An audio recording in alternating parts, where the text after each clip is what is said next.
Final Destination Bloodlines has recently been released, and not only was the movie a great addition to the franchise, but one thing that I thought really stood out with this one was the opening scene. The scene with the premonition that showed how all of the people were gonna die. Something that we've come to be used to throughout every movie in the series, but honestly, I feel this one was up there with the aeroplane scene in the first movie, and I feel it managed to compete with that in a couple of different ways. Ways such as the first frame of the movie teasing the actual ending for Steph and Charlie 50 years later, the music selection that hinted at the fates that were on the horizon, and also the sheer chaos that we witnessed unfolding and the creativity of the deaths. So with that, I wanted to share why I feel the opening scene to this movie worked so well. Here is why Final Destination Bloodlines' opening scene is perfect.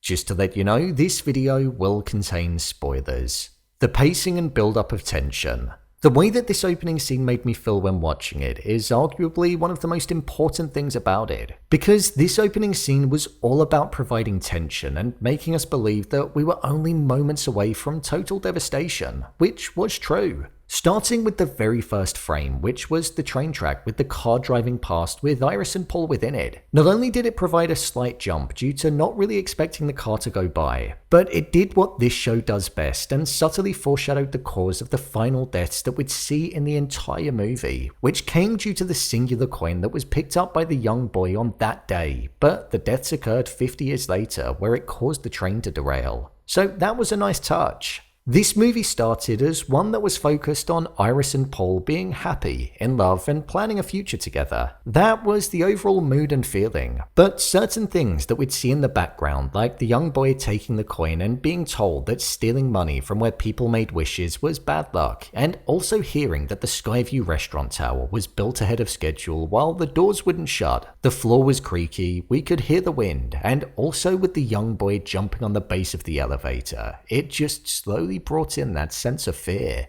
Being that high up in the sky as well, it made me feel like if anything were to go wrong, death was gonna be imminent.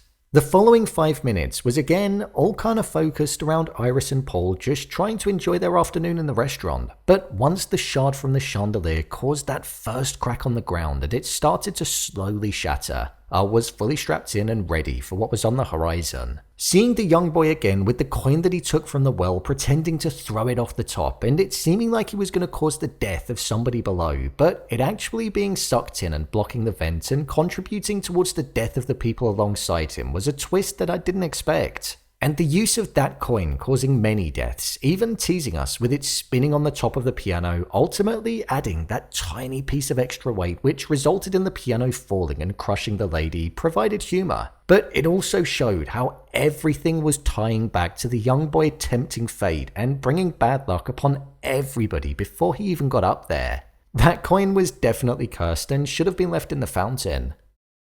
As the crescendo of the opening scene was being met with the song Shout being performed by the band along with everybody dancing. After Paul had proposed to Iris, we went from dancing and celebrations to sheer chaos and devastation in the flip of a coin. And that abruptness in the emotional change was something that really added to the experience of watching the scene and the uncomfortable nature of it. The camera cutting in a rapid way between the many different shots that were occurring, showing the sensory overload that was taking place for Iris. For example, it being of her face, the singer, the cracked floor, the flame on the pan, and the people dancing. It built and built and built along with the music, and it just worked well from a visual and audible perspective. With deaths occurring left, right and center and us seeing Iris looking for different ways to get down to safety, the visuals were so strong. For example, the flames engulfing one half of the room, the tilting of the restaurant, the stairs crumbling, and even Paul hanging onto the shard of glass and ending up falling. It just looked so painful when he was holding on. Tension was at the heart of this opening scene, and by having 20 minutes of just slowly building up to it, with small cracks starting to show and then the ripple effects all taking place, it just worked really well. Another factor that I'd say was really important and crucial to this opening scene working was I liked Iris and Paul, and the movie did a great job at getting us on their side instantly. The creativity of the deaths. One thing that Final Destination does really well is that it clearly thinks a lot about how some of the most brutal situations that somebody could find themselves in when they die could occur, and it amplifies it even more than what we could possibly imagine. This was present throughout the entire opening scene of Bloodlines. The Skyview Restaurant tower that was several hundreds of feet in the air had a wide array of different ways that people ended up dying. For example, many people falling through the shattered glass. It was standard, but it worked. Then having more people fall and knock into the others, that was an added extra that was a nice touch. The elevator giving way with everybody in it whilst also cutting the waiter in half was absolutely gruesome, with his innards essentially becoming his outards. Then the stairs with them collapsing before people could make it down, other than the young boy who was a large reason as to why it all started. Paul's hands being absolutely razored due to holding onto the glass for so long and ultimately falling was another painful one. The lady being set on fire, the piano crushing the other lady as she was holding on for dear life. And then finally, Iris's engagement ring that she was given being the very thing that was keeping her and a young William Bloodsworth from falling, but it peeling back the skin of her finger and ultimately making her fall to the point where she was impaled. It was one that wasn't only creative, but it was horrific to watch, and I felt like I could feel that skin being peeled back. Oh yeah, I forgot. That kid being hit by the falling piano whilst thinking that he got to safety was another good one. It reminded me of the one from Final Destination 2 with the kid and the dentist. This kid with the piano was probably the only one that had humour within it because he was the person that didn't care, was selfish, and was kind of the reason that it all happened because he tempted fate and brought the bad luck up there with him. The deaths in this opening scene were so creative, and the constant hope that they were always one idea from being safe, but it ultimately eventually going wrong with the likes of the elevator or the stairs. It was just perfect, and I truly didn't know where it was going to go. The music selection. It's strange to say, but the music selection in this opening scene is something that most definitely contributed to the first 20 minutes of the movie being as strong as what it was.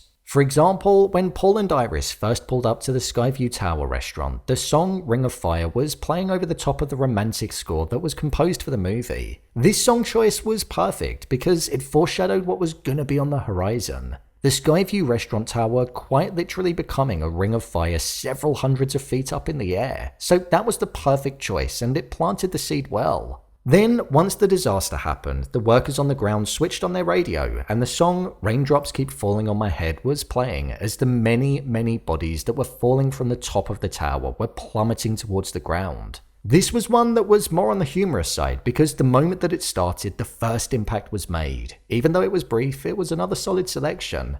I'd also say the song Shout was a great choice too. The change in dynamics allowed this one to work really well, with the vocalist drawing everybody in and making them get quieter and quieter as the cracks in the ground were forming, and then rising them back up along with the volume increasing. When the floor did finally break, it matched the crescendo of the song, which just felt really appropriate. Not related to the music, but one thing that I did like about the opening scene that connected to later on down the line was that the young boy that Iris saved that day, who was the last person that was supposed to die, was William Bloodworth, the character that's an icon in the Final Destination franchise. So I thought him being revealed to have actually escaped death all of those years ago was a nice touch, and it almost felt full circle, and it was interesting seeing an origin story for him. The opening scene in this movie not only laid down the foundations for the entirety of it due to all of those people being saved, but it also worked in its own right, and I could have watched it on its own. It was about 20 minutes of just being drawn in and knowing that something bad was going to happen, but not truly knowing what or when. So when the disaster did finally occur, it was definitely worth the wait and it felt satisfying. Like I said, it's up there for being one of the best. So, there you have it, why Final Destination Bloodlines opening scene is perfect. If you want to see a full breakdown of Final Destination Bloodlines, then check the video below. I've also left a playlist for breakdowns that I've done on other movies released in 2025. Where does this opening scene sit for you when compared to the other movies? Share your thoughts in the comments. As always, thanks for tuning into the video and I'll see you in the next one.